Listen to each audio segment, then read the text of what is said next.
Devocional Pare e Pense da Igreja Presbiteriana do Brasil em Acopiara, Ceará. Muito bom dia, que a paz e a graça do Senhor esteja com você e com toda a sua família. Para a nossa devocional desta manhã, queremos compartilhar com você um texto que está no Evangelho de Marcos, no capítulo 4, versículo 41. O tema da nossa devocional de hoje é: quem é este? O texto diz assim: E eles, possuídos de grande temor, diziam uns aos outros: Quem é este, que até o vento e o mar lhe obedecem?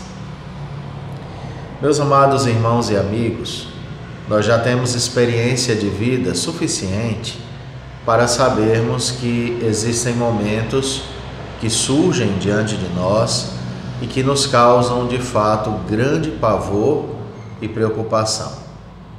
Existem medos que se tornam verdadeiramente paralisantes na nossa vida.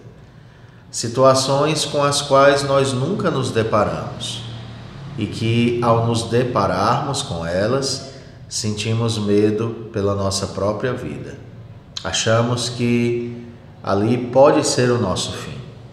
E nós pensamos o que há de ser de nós se este fim chegar.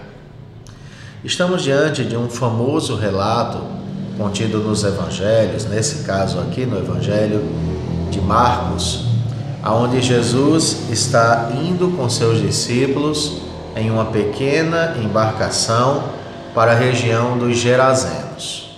Jesus está atravessando o mar da Galileia e indo para aquela região que nos versículos posteriores aos que nós lemos, Jesus vai ali operar uma transformação extraordinária na vida de uma pessoa.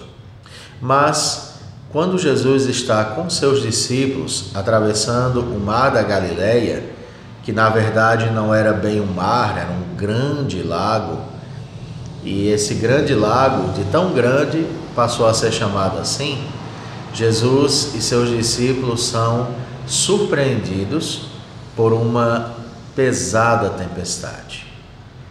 Uma forte tempestade de vento começa a soprar sobre eles. E essa tempestade é tão forte que ela causa pânico e terror aos discípulos do nosso Senhor Jesus. Quando eu digo que Jesus e seus discípulos são surpreendidos, eu espero que você me entenda bem que Jesus não é pego de surpresa por absolutamente nada. Mas o fato é simplesmente que eu quero dizer é que a tempestade alcançou eles repentinamente ali. E no meio daquela grande tempestade, o pânico tomou conta dos discípulos. Diz o verso 37. Ora, levantou-se grande temporal de vento, e as ondas se arremessavam contra o barco, de modo que eu mesmo já estava a encher-se de água. Era algo tão forte que estava enchendo o barco de água e trazia grande risco de imersão para aquela embarcação. Os discípulos, apesar de serem homens experientes, homens do mar, homens competentes para lidar com várias situações do mar, naquele momento eles estavam aterrorizados diante daquela terrível tempestade de vento. E lhes causou surpresa o fato de Jesus estar dormindo enquanto os ventos sopravam tão assustadoramente sobre eles. E então eles tomam a decisão de acordar Jesus e, apavorados, exclamam: Mestre, não se te dá que pereçamos? Na nossa vida, diante de algumas tempestades, nós temos uma impressão, tantas vezes, semelhante à destes discípulos. Parece que Jesus está dormindo diante do nosso problema. E nós, muitas vezes, na nossa oração, costumamos perguntar: onde está Deus? Onde está o Senhor que não veio em meu socorro? Senhor, onde tu estás? Não se te dá que eu pereça? E então Jesus acorda levanta-se e com uma única palavra ele ordena que o mar se acalme e se faça grande bonança. E de fato o mar obedeceu a Jesus. E diz o texto que ele, despertando, repreendeu o vento e disse ao mar: acalma-te, emudece. O vento se aquietou e fez-se grande bonança. Jesus então aproveita todo aquele momento para inquirir os seus discípulos acerca de onde estava a fé deles. Isso nos traz tantas lições, irmãos. A primeira delas é que mesmo quando andamos com Jesus, podemos passar por momentos bastante atribulados e difíceis. Jesus estava no mesmo barco com os discípulos. Mesmo assim, sobreveio a tempestade.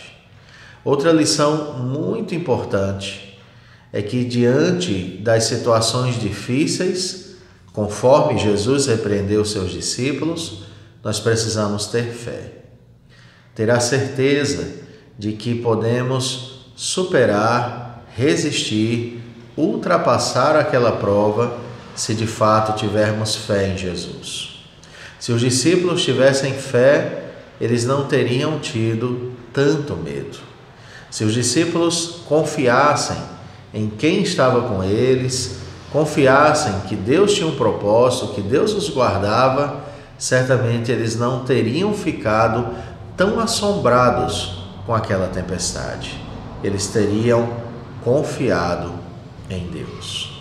Isso também nos revela que tantas vezes algumas provas vêm para a nossa vida para que nós possamos confiar mais em Deus. Veja você se você me entende. É mais fácil confiar em Deus quando?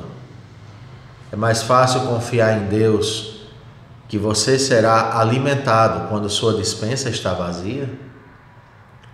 Que você ficará bem de saúde quando o diagnóstico é mortal? Confiar em Deus que nada nos faltará quando a despensa está cheia? É muito fácil. Confiar em Deus que nós viveremos muitos anos quando o diagnóstico diz você está com a saúde perfeita? Não tem dificuldade. Confiar em Deus de que nada nos faltará quando o salário é vantajoso? Não tem dificuldade.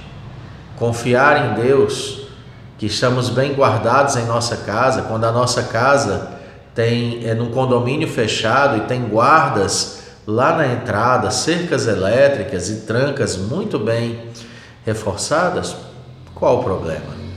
Confiar em Deus que nenhum bandido vai tirar a nossa vida porque estamos dirigindo um carro blindado, que dificuldade tem nisso? O difícil é confiar em Deus quando tudo parece contrário.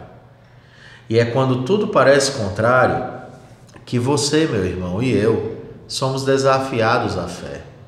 Talvez nesse momento que você esteja passando agora, Deus esteja permitindo para te desafiar a fé, para que você venha a confiar nele, a depender dele, porque quem cuida da sua vida é ele.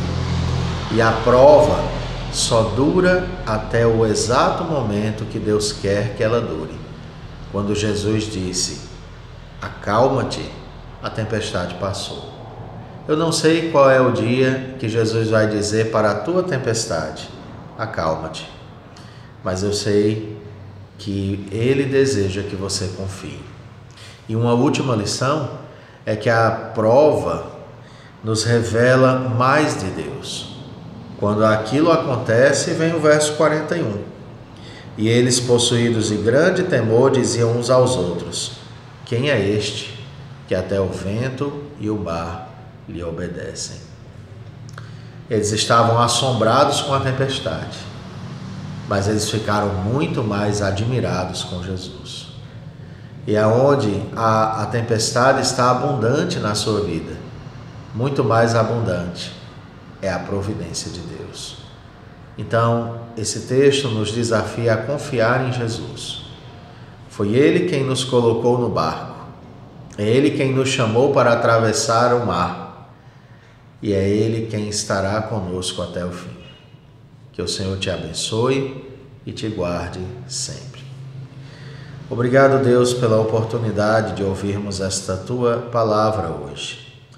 Peço que essa mensagem alcance a tantos corações que dela precisam e que o Senhor nos acalme em Cristo Jesus. Amém.